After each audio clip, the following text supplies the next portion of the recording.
Good afternoon again, William. How are you doing? Good afternoon, Tony. I am very well, thank you.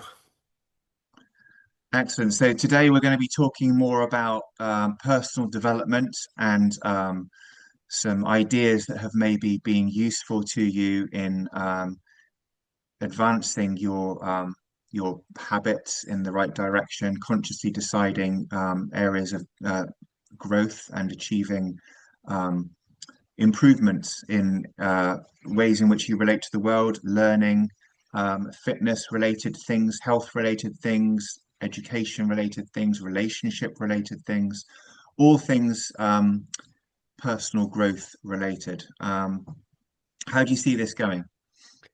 Well, I think this is an extremely valuable topic, of course, because we all want to be more effective in whatever we're doing in life, and so I also am aware of the fact that you've put in a fair number of hours in studying this and in looking at it, especially I think in terms of uh, maybe in terms of what you're doing, your daily habits and the way you approach educational topics.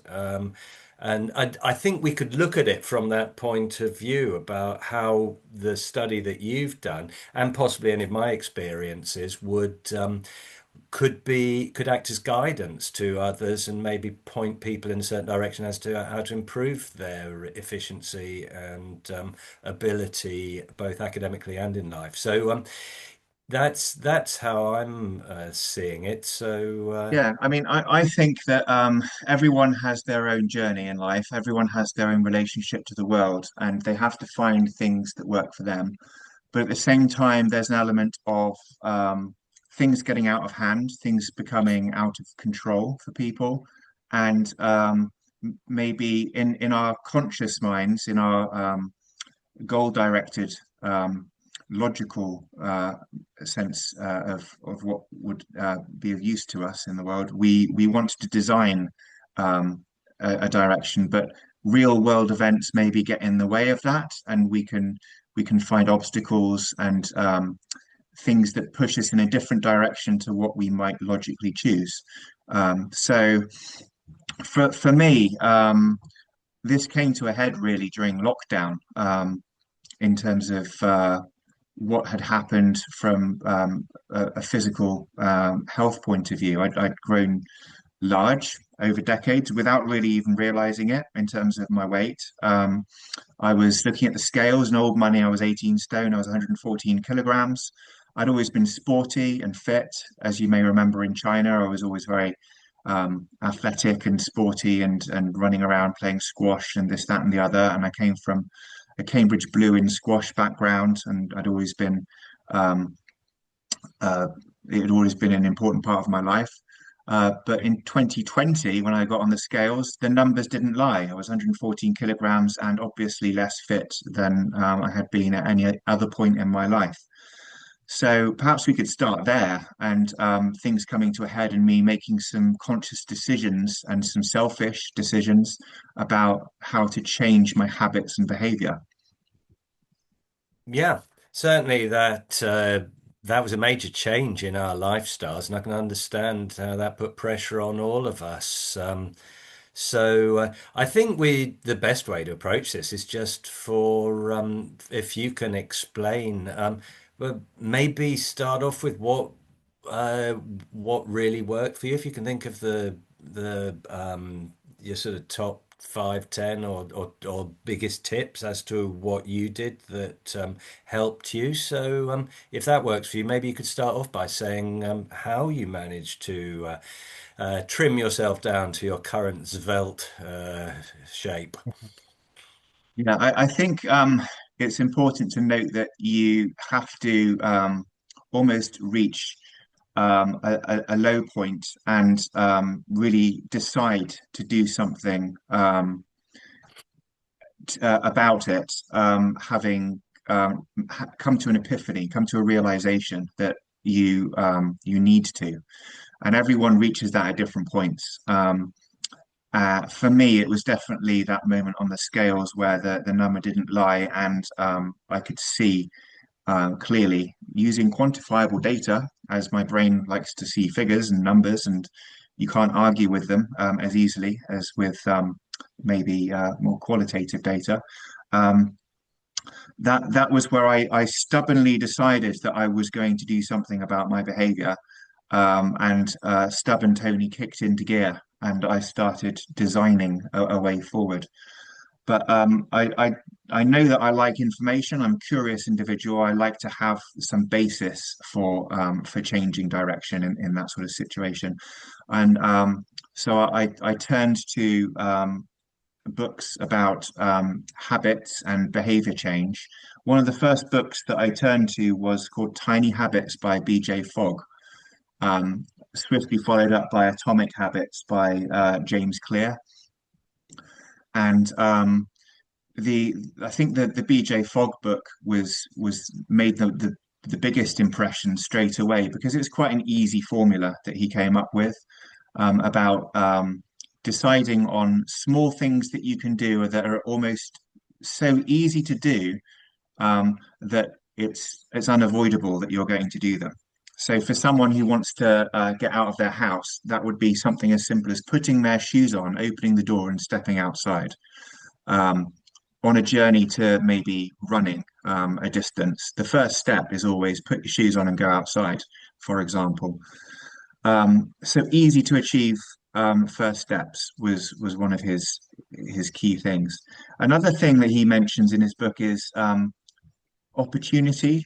Um, so if you make it easy to do some things and difficult to do other things, then you're going to choose the things that are already available for you to do. And that depends upon changing your environment to make it more likely that in the moment you're oriented towards a particular behavior. So in my case, that involved getting rid of lots of sweet foods that were in the cupboards and in the fridge, and getting rid of the opportunity for me to snack on unhealthy, sugar-rich things and beer and other things that maybe are more calorific that I would turn to in an unconscious way without even realizing it as a habit. So get rid of those opportunities, design your environment, get rid of things that are leading you down the wrong path, increase the number of things in front of you in your home environment which are of benefit to you, healthy fruits, healthy snacks. You're still going to snack on things, but make those options healthy ones rather than the ones that you'd normally turn to. Um, and then routine. So do it consistently. Every day, do those easy things. So that the habits stick, you have to keep doing them. And you have to also reward yourself for having done them. You have to give yourself a little bit of um, uh, a pat on the back in some sense, even if it's literally just praising yourself out loud or giving yourself um, some reward that is reinforcing the habit change process. Um, and you can again consciously design what that thing is so that it's something that you do value. Um, and repeat and repeat and repeat. Um, he talks about tiny habits because you start off very, very small and you think that it's not really doing anything. But habits do not form overnight. Habits have to be designed and you have to build on them.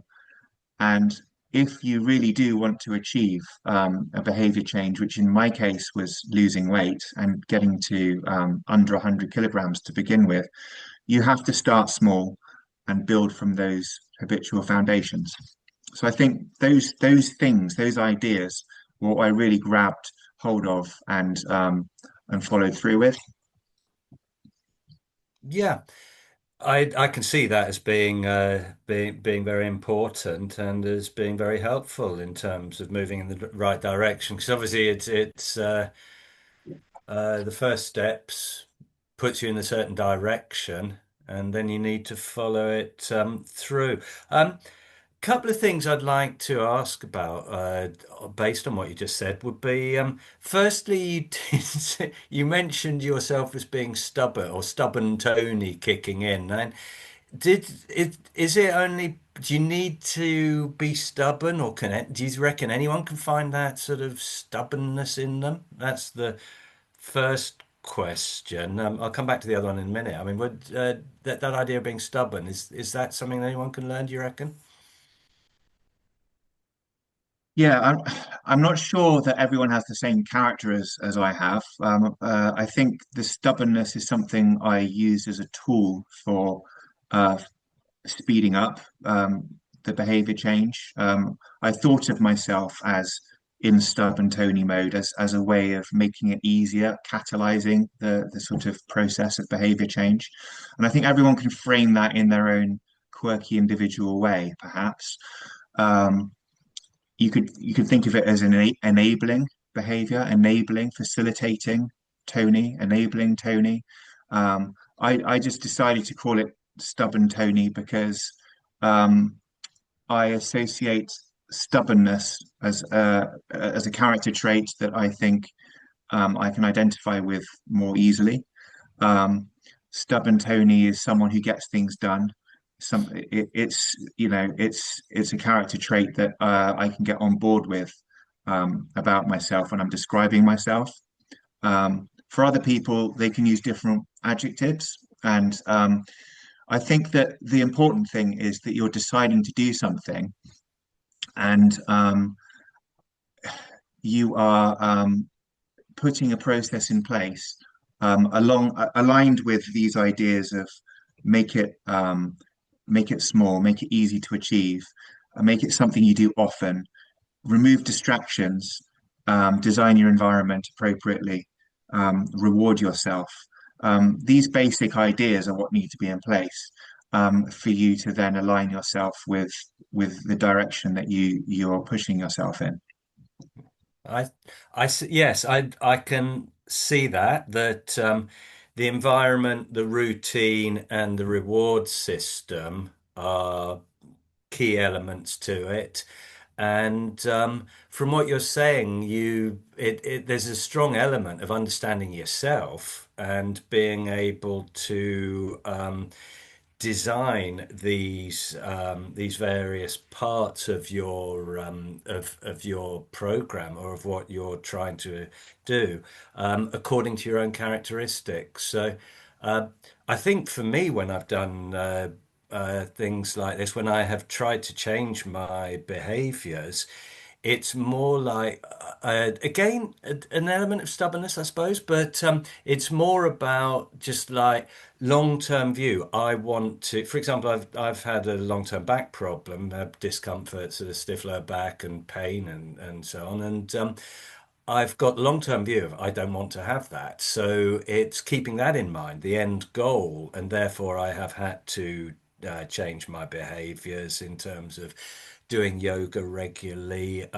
That element of routine, absolutely essential. It's got to be something that at first it's just toughing it out and like I've got to do that. But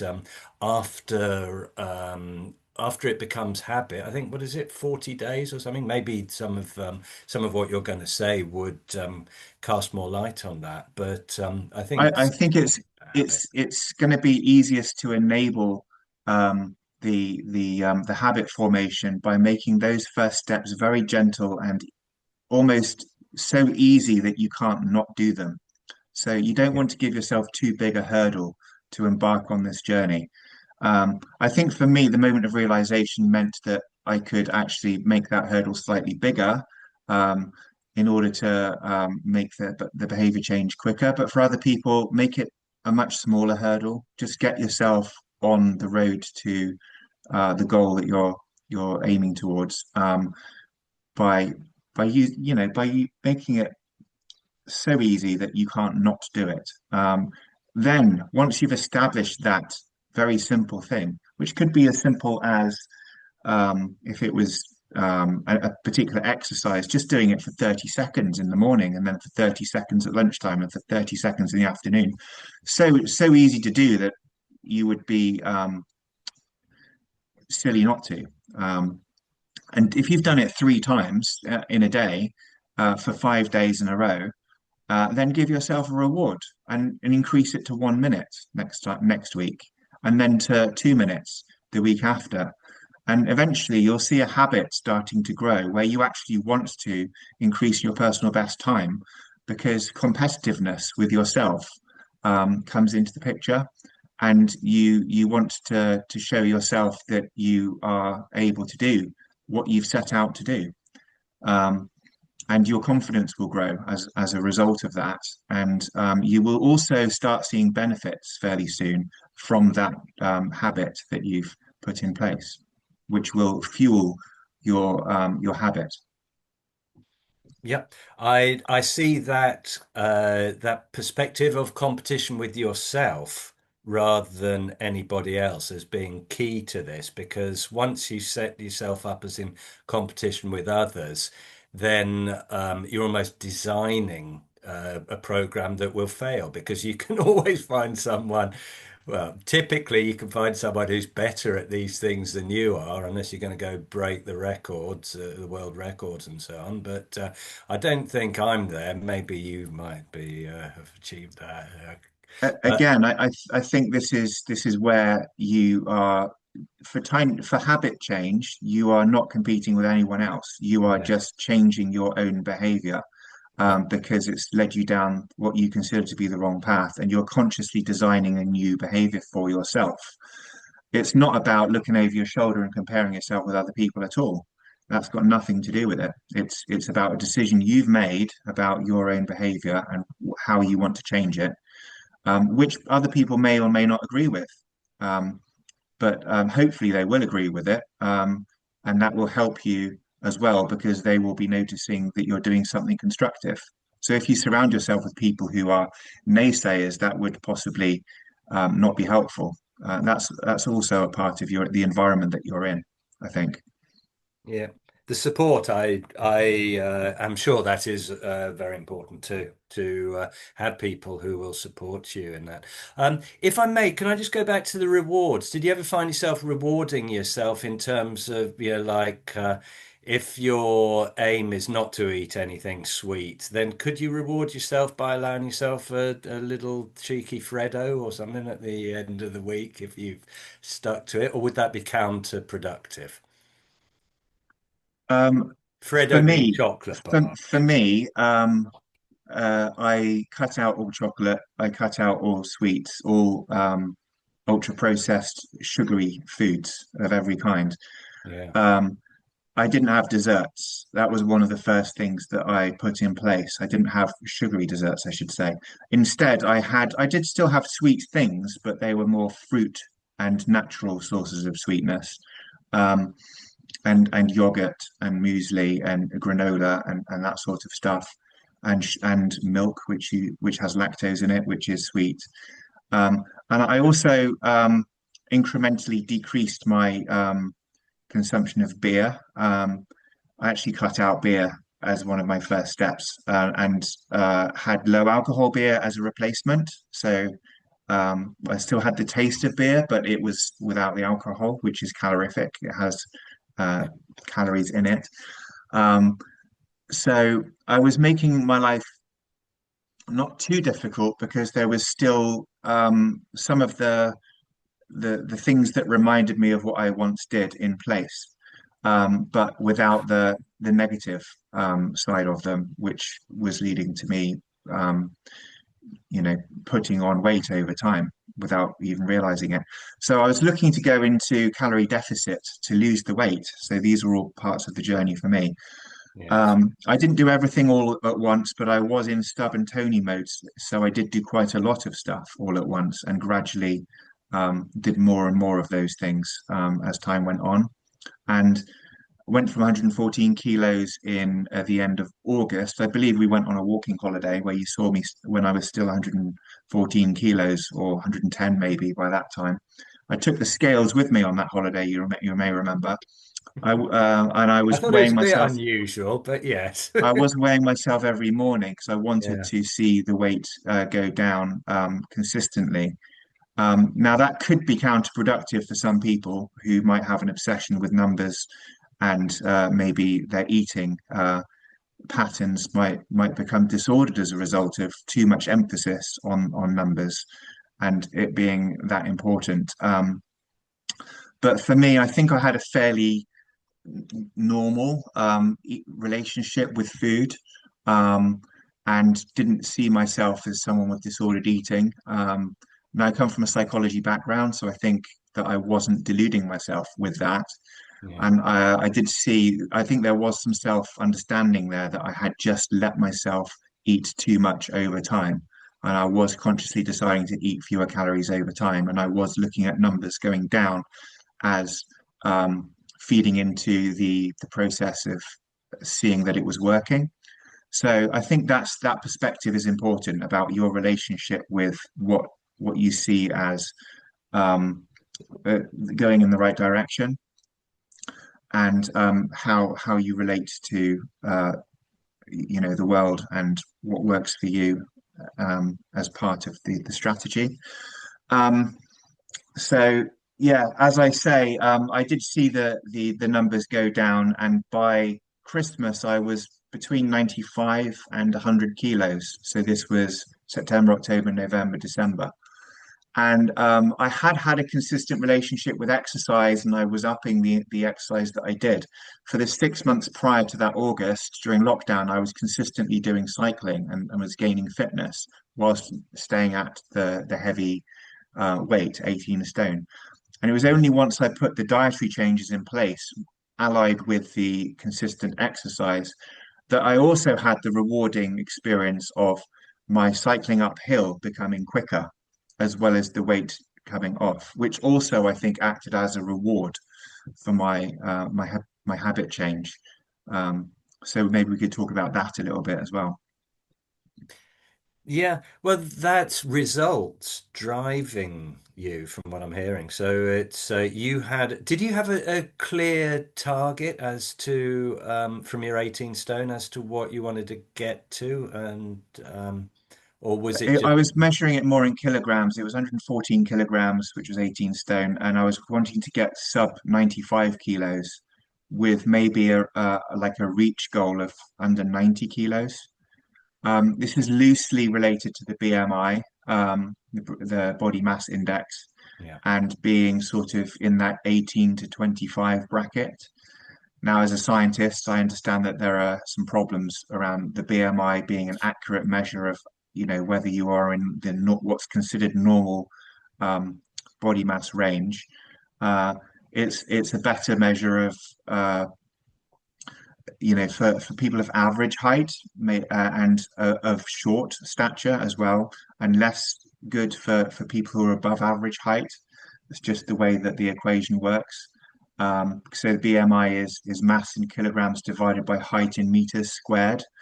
Um, if you are of above average muscliness, if you're a strength athlete, it's also not a good measure of healthy body mass, yeah, because you have more than average muscle, and muscle weighs more than fat does.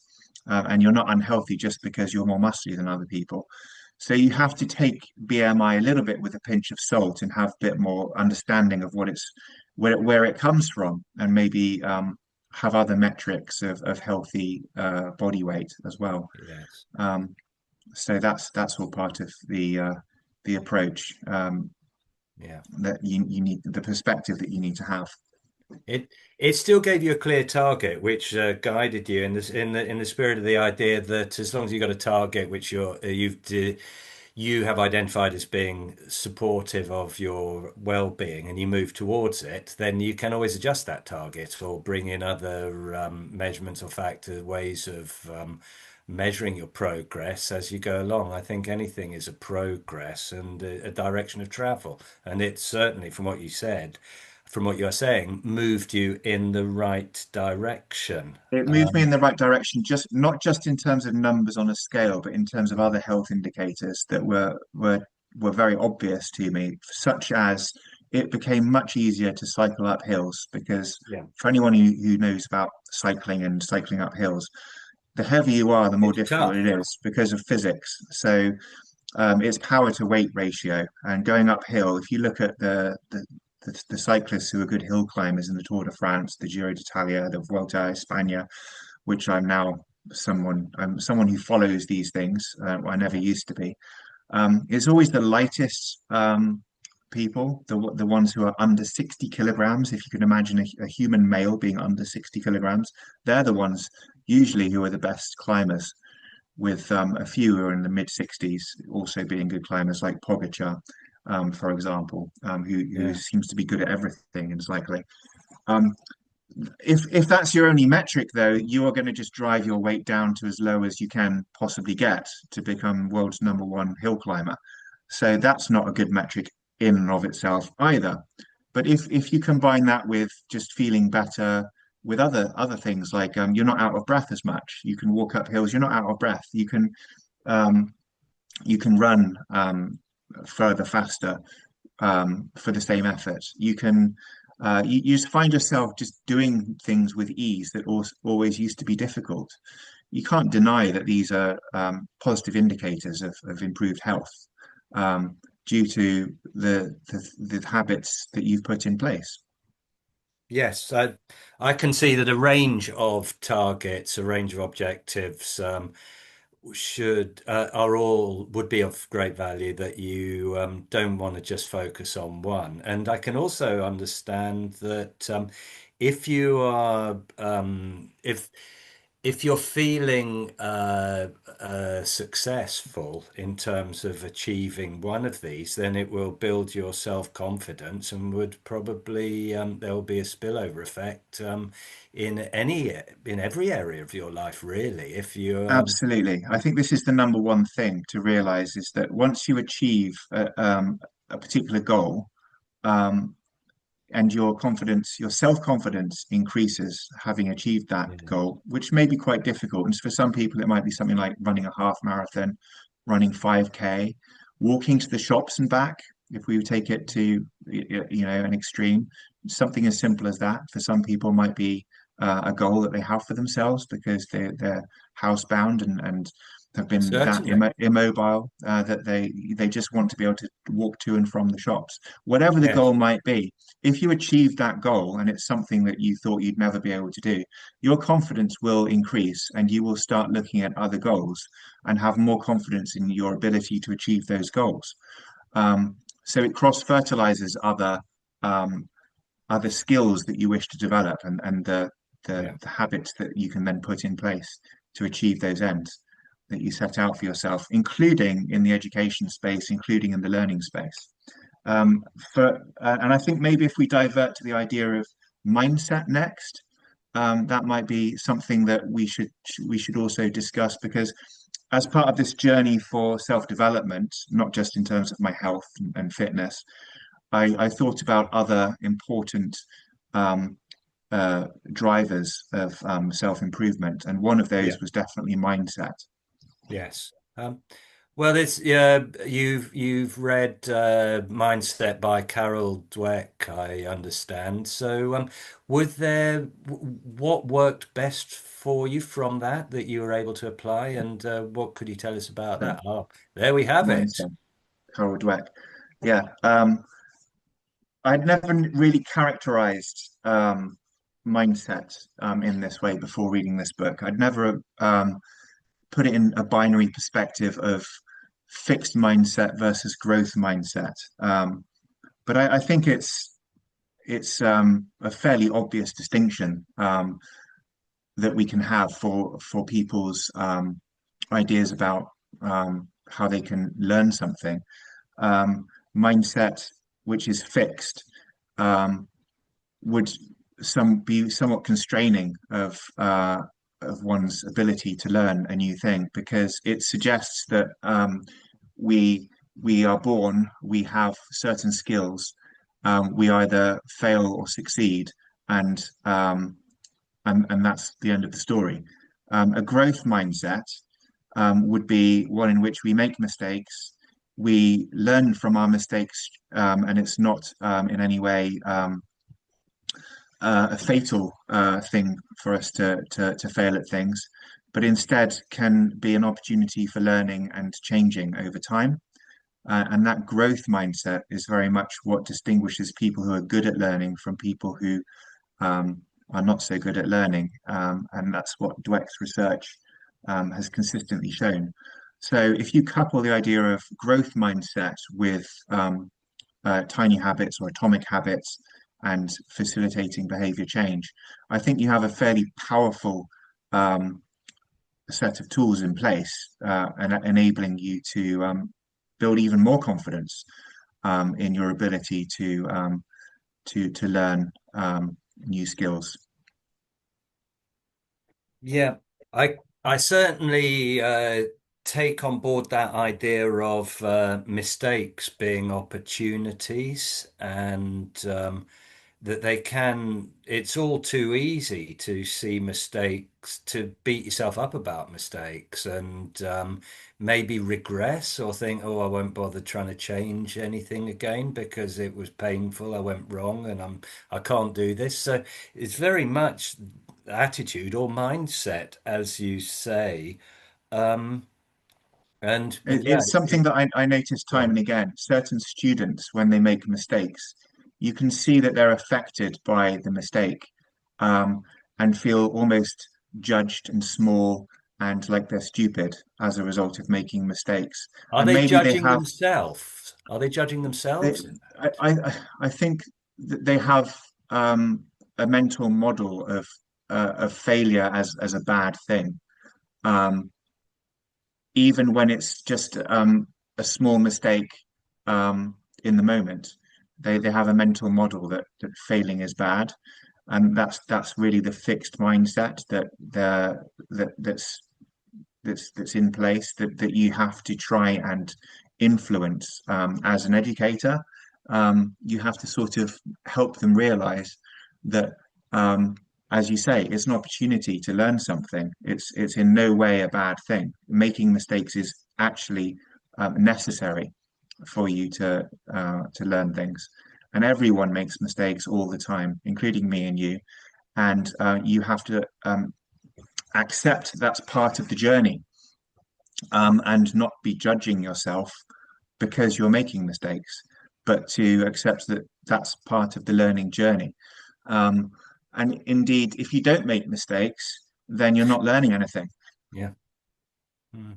Um, do you think the majority of people, from your experience and having taken on board these ideas, do you see that a large number of people do not have a growth mindset, that they are too concerned, overly concerned about making mistakes, and that limits them? Is that what you see in your students? And A lot of students, yes, and I really have to be a broken record on this theme and promote making mistakes almost as something that's to be sought out.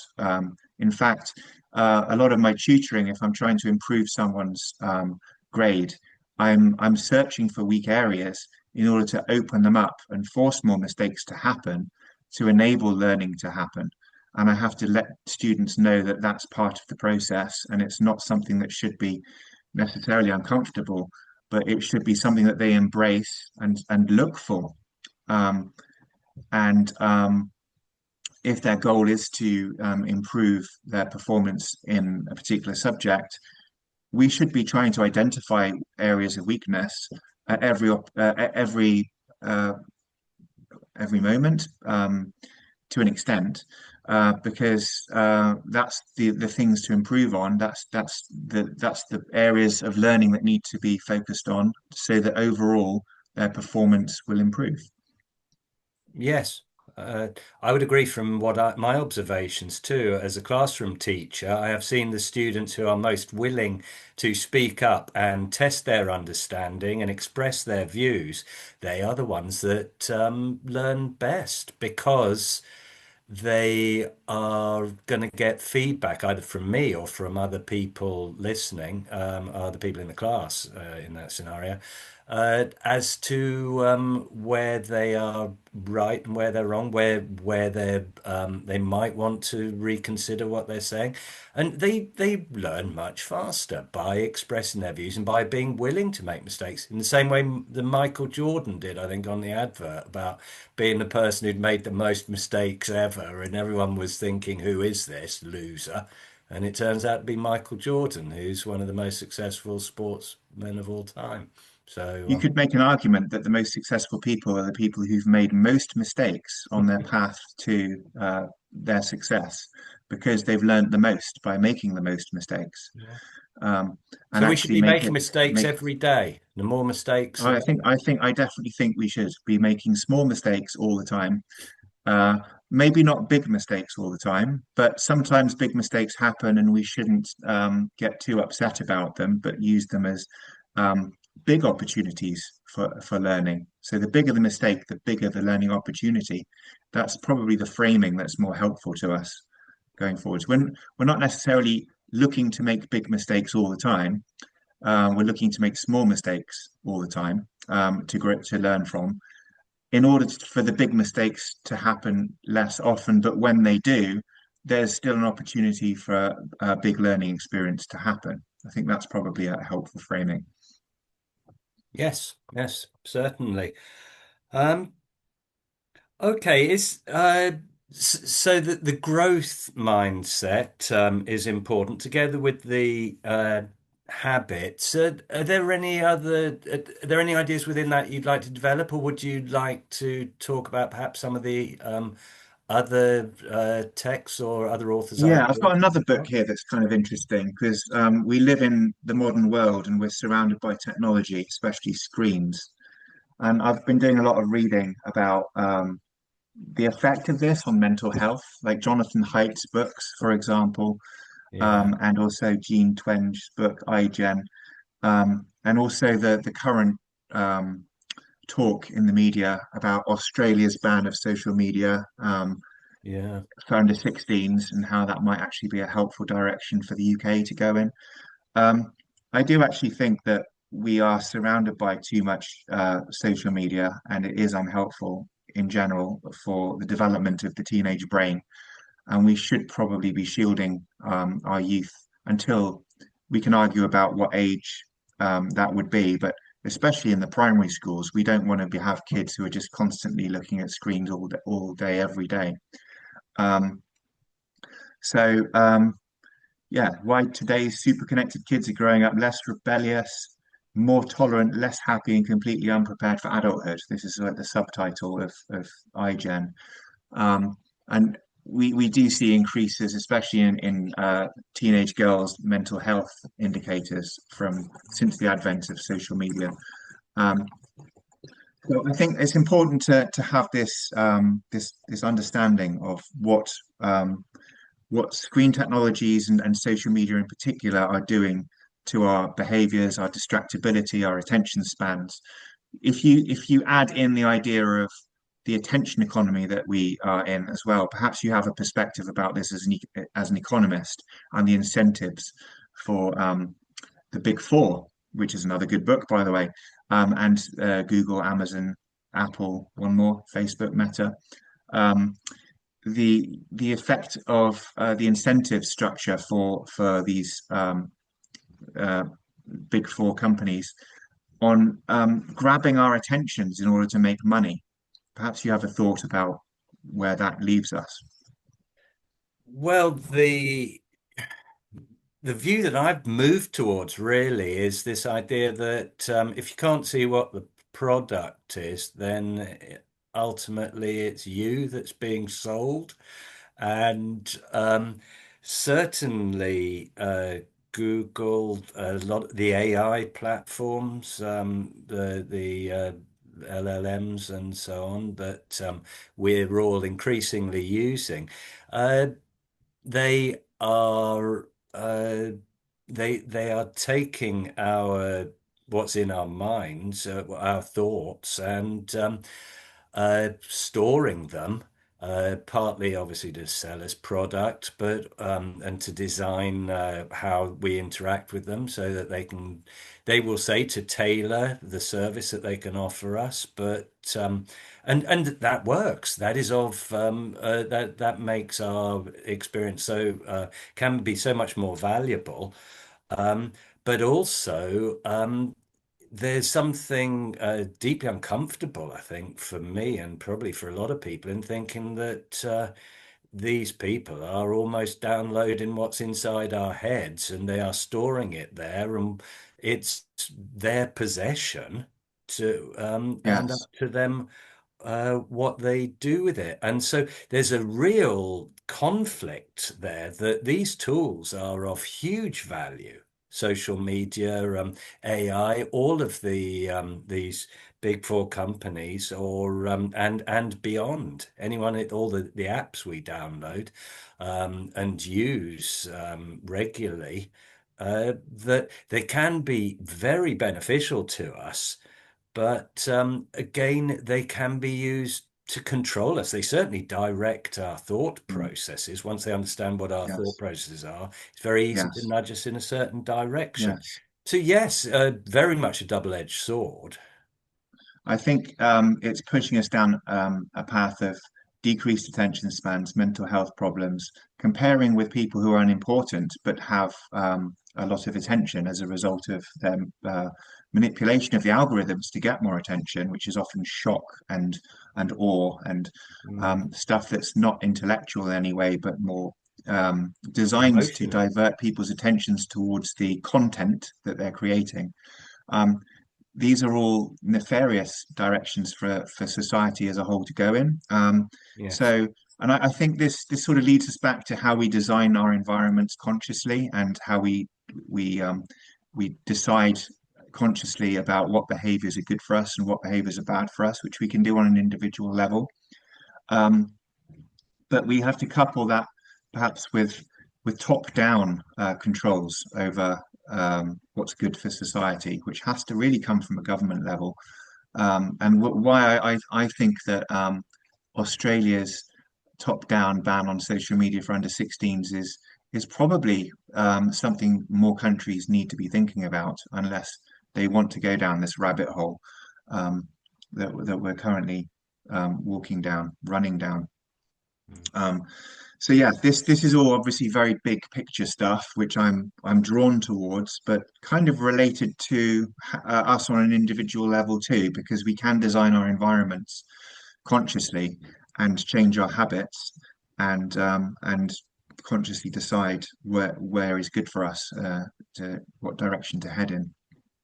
I strongly agree with that. And although I couldn't refer to books or authors that have guided me in this direction, I do find that, for example, in on getting up in the morning, that I need to go through sort of my morning routine prior to looking at my phone, because it is all too easy for me to pick up my phone and sort of doom scroll or become embroiled in something which is way outside my direct influences to myself or of any prior thought of my own. I'm just being directed in my thoughts by whatever I see on social media, and can spend hours, which are very much against really my personal interest in following habits which are constructive and pushing me in a direction that I've chosen. So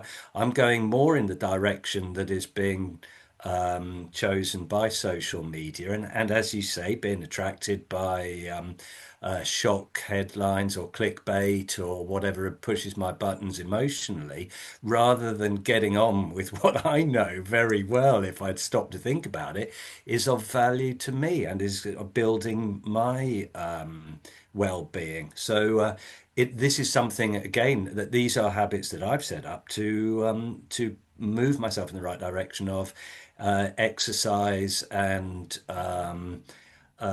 healthy habits, rather than just being at the whim of these hotshots who are designing social media to suck me into their systems and processes. So yes, It's very much a convenience thing. I reach towards convenience, and we all the do. most convenient things are often those which have hidden negatives. Let's just say. Um, so, um, to take the example of which book I might want to read next, the algorithm on Amazon might be pushing me down what it knows about me from my previous book choices, which will maybe be beneficial in some ways, but also reinforce a certain behavior. But it benefits Amazon because they make more money from my continued purchases of these things that interest me. It might not diversify my experience if they use my past data of purchase history to cause me to buy more books on that platform. Um, it might benefit me to actually um, have diverse experience from talking face to face with other people from other demographics, from other life histories in person, rather than choose on a screen what the algorithm has picked up about my past behavior to feed me more of the same. Um, it might be better for me to have more interpersonal interactions with other people in person rather than engage with an algorithm on a phone, on a screen in general. These are continuing conversations I have with friends because Yeah. I'm increasingly aware that we're driven in our choices by our engagement with technology. And we're only going further down that rabbit hole with time, over time. And it's a big concern that I have, especially as we move towards what's known as the singularity, which may only be a year, 2 years away, and artificial superintelligence. This is a massive issue for society, and the impact on jobs, as you know, as from an economic perspective, that I think we're sleepwalking into globally, which really we need to take more of an interest in before the exponential growth um, comes to overtake us. And we, what's your When it becomes perspective too on all of late. this? Am I over egging this, or is this something that you're concerned about as well? I think it becomes too late. We're sleepwalking, as you say, and it is a matter of who is making the choices that are directing our lives. And if we are not careful, they will very happily, these people who are giving us social media, they will very happily direct our lives. And it will not be in a direction that is in our interests, it will be in their interests. So I think it's an extremely valid concern. And I would agree, going back to the Australia thing, that they are trying to get a grip on it, and whether that degree of control that the Australian government are choosing is the best answer, only time will tell. But certainly they are ahead. Well, as ahead of the game as anybody is in seeing this coming. And I think one could probably argue that it's still a little bit sort of reactive and after the event. And Yes, all need to we need to change our actions and certainly make sure we are controlling the extent to which these people can make decisions for us, or AI or technology or the big companies or whoever else is making decisions, because obviously they will be making it in their interest rather than ours. So of I think course. you're right. The economic incentives are for them to continue doing what they're doing. Yes. Meanwhile, there's convenience to the use of AI in seeking out information, as we have with ChatGPT, Gemini, Claude, Grok, etc. Yeah. Um, all of which are learning from our interactions with them, I would imagine, learning how humans work. Um, and if all you have to do is look back to Deep Blue, Gary Kasparov being beaten by the first supercomputer in '97, I think it was, Yeah. when people thought that that was never going to happen, not in our lifetimes. Yes. Now computers are impossible to beat by humans. Soon afterwards, Lee Sedol was beaten by AlphaGo, same company. Um, Go was considered to be something that computers would never beat us at because it required human creativity. Move number 37 showed just how creative a, a narrowly super intelligent computer could be in beating the best humans in the world at this game. This is now um, far in the history of the improvement of AI technology.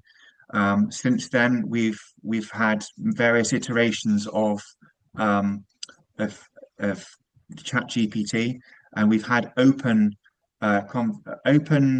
um, acceptance and the message coming clearly from the chief executives of the companies that AI will probably take over the world if we continue the course that we're on. Um, and the nature of exponential growth of technology and Moore's law would suggest logically that we're not doing much about that progress towards what Ray Kurzweil would call the singularity. Mm. Yeah, we're sleepwalking towards it, and as you say, Moore's law, it's increasing exponentially the capacity of these systems and AI and so on, and we're not keeping up, and we will be controlled by it unless we do something pretty radical. So maybe yeah, that does push us towards the Australian type solution.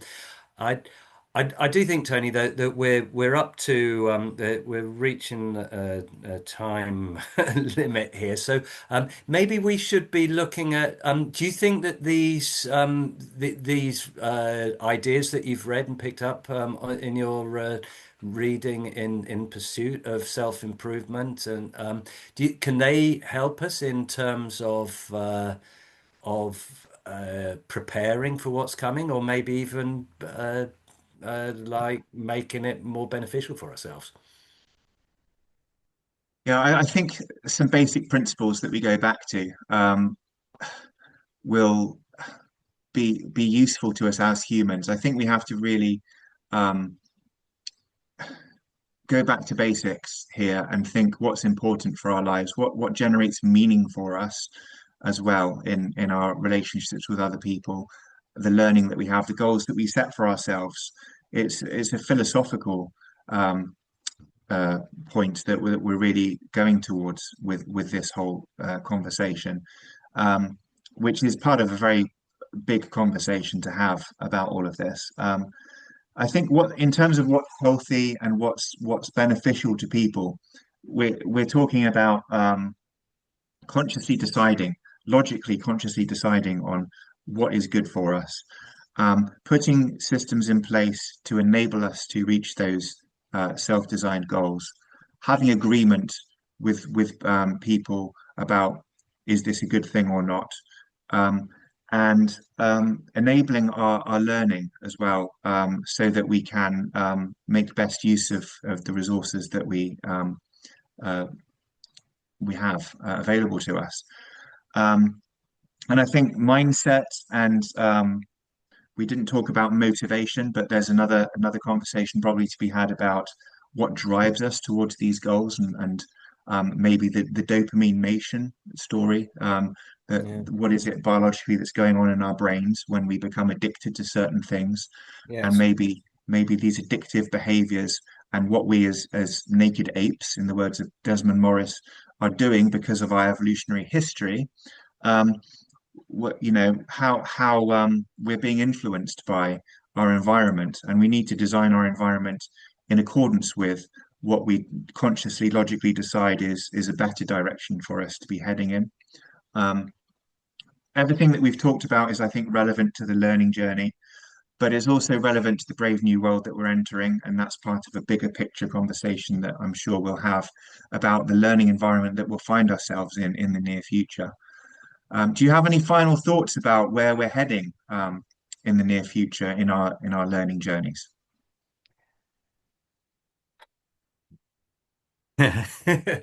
That's rather a large question there, It is, Tony. isn't it? I think this is too big picture for to be wrapped up in a few minutes. But I think this is Mm. definitely fertile ground for us to revisit.